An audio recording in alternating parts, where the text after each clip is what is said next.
This is a show all about the movies. This is a show for you. We've got a film grad present and he knows the drill. He's got all the info for you. He's got no spoilers and no BS. He's putting all the movies to the test. This is the Film Grad Show.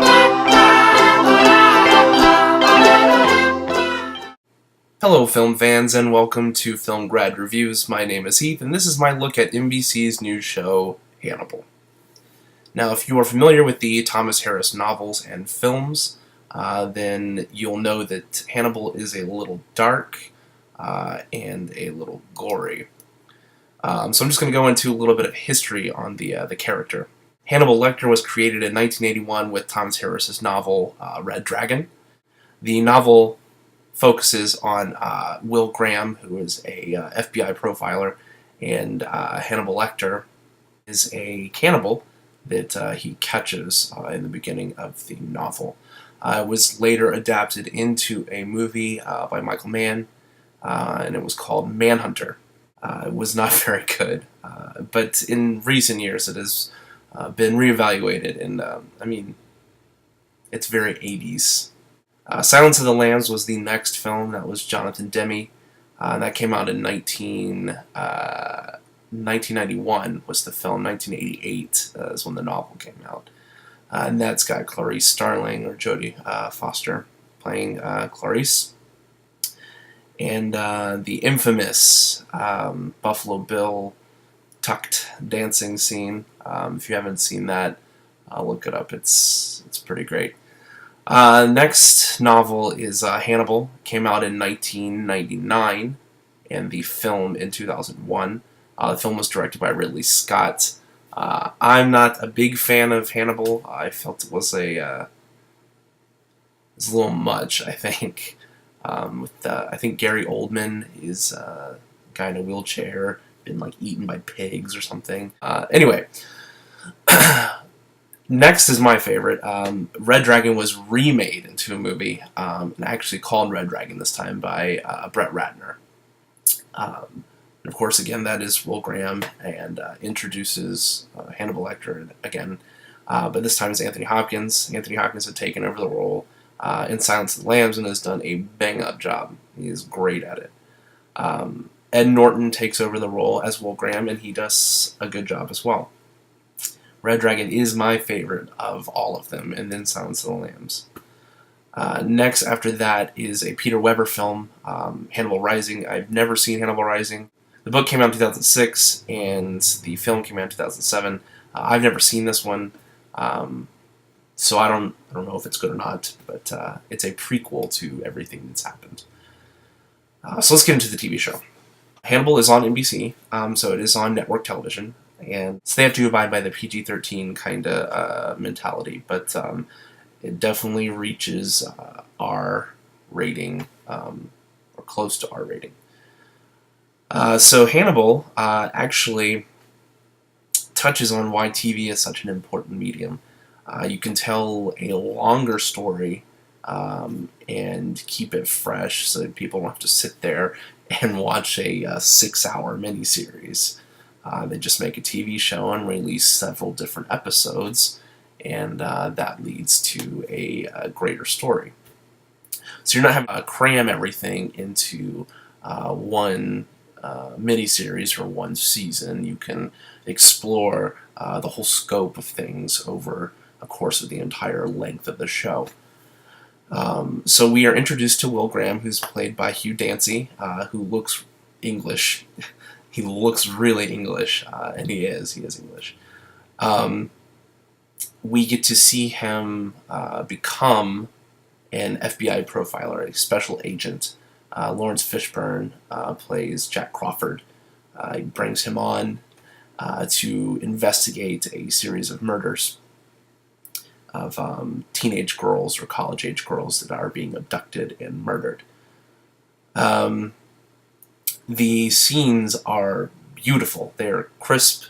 When he walks into a room, In the very beginning, he kind of takes in his scenery and is able to determine the course of events, the course of actions, and that's really cool to watch as he kind of dissects the scene.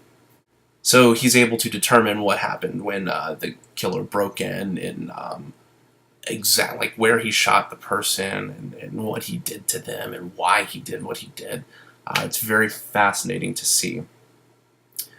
The scenes with Hannibal, which actually come later, there's a few cooking scenes. If you know anything about Hannibal, he's actually a cannibal. And you see him eating liver and which I think lung at one point, and you wonder if it's from a human or an animal. It kind of diverges from the novels a little bit, I think, because they show Graham as having like Asperger's tendencies. If you don't know what Asperger's is, it's on the autism spectrum. And I'll link actually to a description of what it is, so I don't have to go into technical medical jargon because I don't know any of it. But that's like a hot button thing right now. Even NBC's show Parenthood has a character with Asperger's, so it's becoming more prominent in American television to have characters with autism and Asperger's, things like that. They show Graham as being antisocial and having anxiety when he is on the scenes. So that's kind of strange because, like in Red Dragon, he did not display those characteristics from what I remember. I mean, they showed like Ed Norton was very disturbed by his ability of what he could do. He has a photographic memory, so he remembers everything that he sees at the crime scene. And they have transferred that into Hannibal, so you can see where he has insomnia because he continues to see the images of the dead people in his head. So that actually adds another layer, but I don't know where the whole Asperger's thing came from. My other issue with the show is that Hannibal was introduced, I think, like 30 minutes into the pilot, which is halfway through. Not that big of a deal. The show is named Hannibal, though, and when they do, he's brought on as a consultant with the FBI. Jack Crawford actually recruits him to come on board. So obviously they don't know about Hannibal. He is still under wraps. He is still operating in secrecy. And you kind of get a vibe of like a buddy cop sort of situation. You know, they kind of, Hannibal kind of jabs jokes at Graham for being the way he is, things like that. So it kind of feels like Psych or White Collar or maybe Monk or something. Those are all USA shows. So they kind of negate that, though, with the tone of the show. Like, you see that Hannibal knows what he's doing. Like, he definitely has a plan for Graham and what his role is going to be in the overarching scheme of Hannibal's life, if you will. So Mads Mikkelsen portrays Hannibal in the TV show. And you might remember him from Casino Royale. He plays Le Chiffre. He was fantastic in that role as well. He brings an uneasiness, a creepiness that Anthony Hopkins portrayed so easily, it seemed. Brian Cox as Hannibal Lecter, as they had to call him in Manhunter because of copyright stuff. You just didn't get that creepiness other than the Brian Cox creepiness that is always there. But that wasn't part of the character. That was just him. So then Hannibal Rising, Gaspard Ulliel, he's a French actor. I don't know how he portrayed him. As I said, I didn't see it. But I can't imagine that he did a better job than Anthony Hopkins or even Mikkelsen.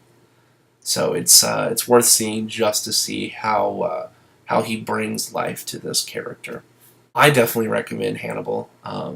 If you like Harris's novels, if you like the movies, you're gonna like the TV show.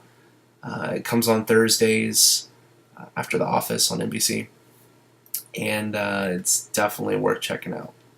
Now, thanks for checking out my review for Hannibal. Like, subscribe, share, comment, do all that.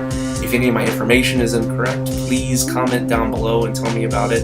I hate to be uninformed. Check out my blog. I'll link it in the description down below. Thanks for watching, and have a good day.